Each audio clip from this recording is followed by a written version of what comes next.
maintenant l'étude d'un autre concept, l'étude d'un autre terme, c'est le libéralisme. Libéralisme, nous parlerons également du néolibéralisme.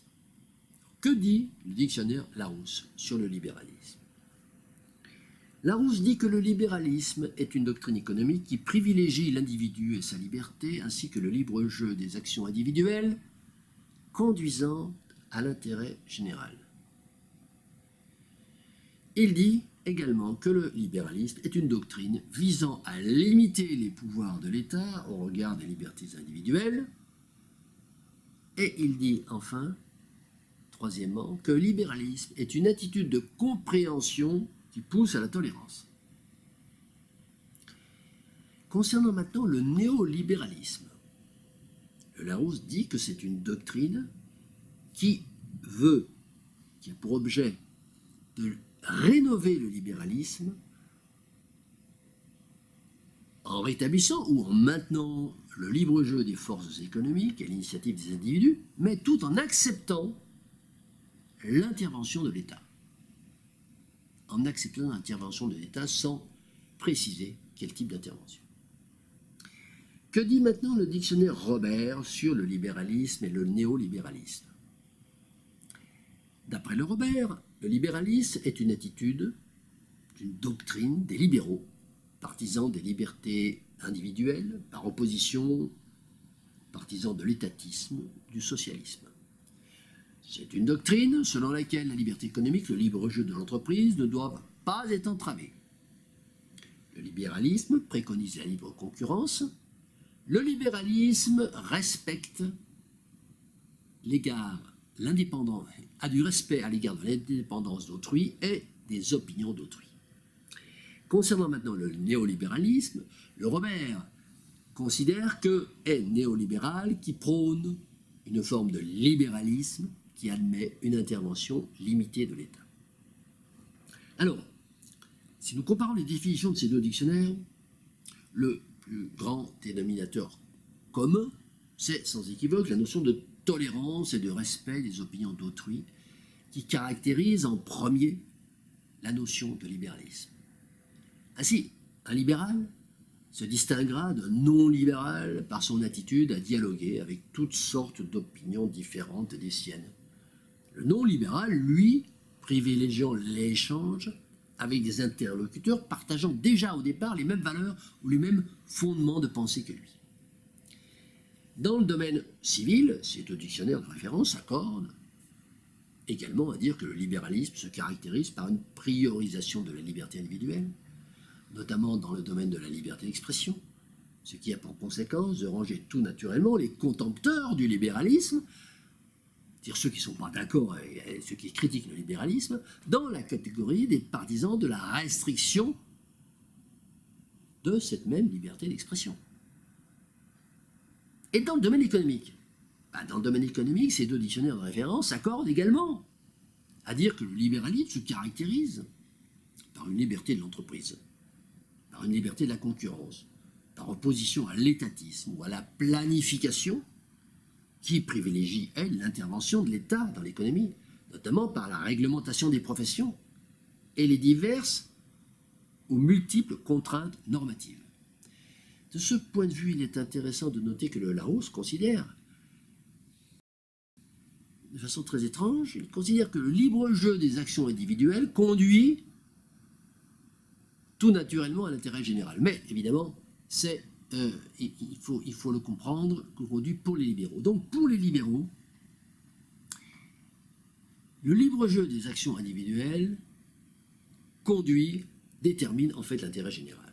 Ceci est à rapprocher de ce que nous avons déjà dit lors de l'étude du terme intérêt général, à savoir que dans un pays comme la France, l'intérêt général, n'étant pas défini comme la résultante des intérêts particuliers, mais comme étant défini comme un intérêt supérieur intuitif, eh bien, le système français, de ce fait, ne saurait donc être qualifié de libéralisme, pour cette raison extrêmement précise. Alors, c'est un point très important. De nature, d'ailleurs, à clarifier le débat, lorsque nous parlons de la politique économique menée par le pouvoir politique en France, par exemple. Cette politique il faut bien s'en rendre compte, elle ne saurait être taxée de libérale. Mais alors, comment pourrions-nous qualifier avec exactitude cette politique menée par le gouvernement français si cette politique n'est pas libérale? Est-elle socialiste? Est-elle étatique? Est-elle capitaliste?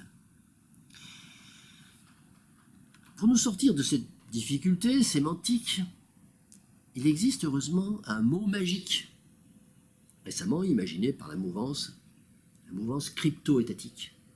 Ce mot, c'est précisément néolibéralisme.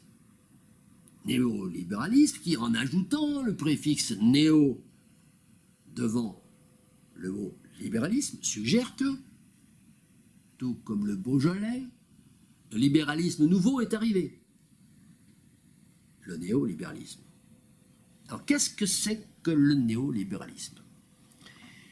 Le néolibéralisme est assez souvent, voire très souvent, confondu avec l'ultralibéralisme dans l'esprit commun. Ce qui est assez ennuyeux, car c'est précisément tout le contraire. L'ultralibéralisme, signifiant une doctrine économique libérale poussée à l'extrême, c'est-à-dire contestant l'idée même d'État, et qui, de ce fait, la rapproche, l'ultralibéralisme, de l'idéologie globale libertarienne. Alors que le libéralisme, c'est simplement un juste milieu entre le libéralisme tout court et l'étatisme.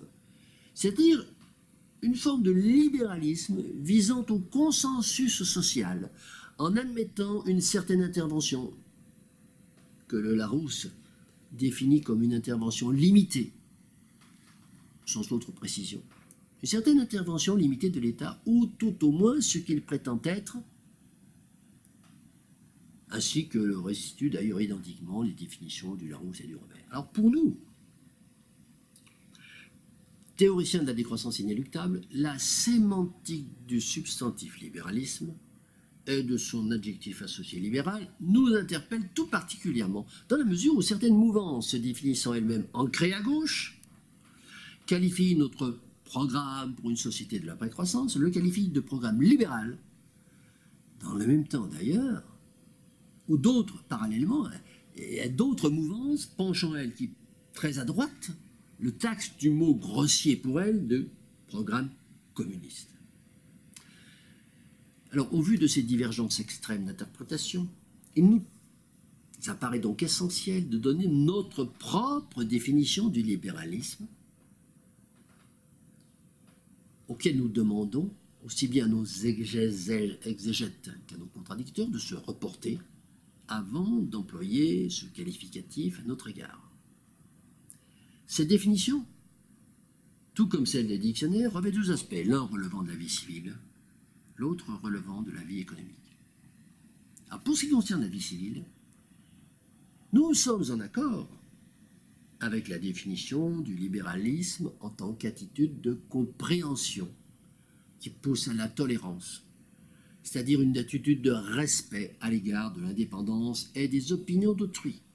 Et nous revendiquons bien haut et bien fort cette posture qui nous conduit d'ailleurs à accepter le dialogue avec tout le monde, même avec ceux qui ont des idées contraires ou radicalement contraires aux nôtres, et même de préférence, nous acceptons le dialogue, nous souhaitons le dialogue de préférence avec ceux qui ont des idées radicalement contraires aux nôtres, à la différence des non-libéraux, qui eux n'acceptent de débattre qu'avec des gens qui partagent l'essentiel déjà au départ de leurs convictions.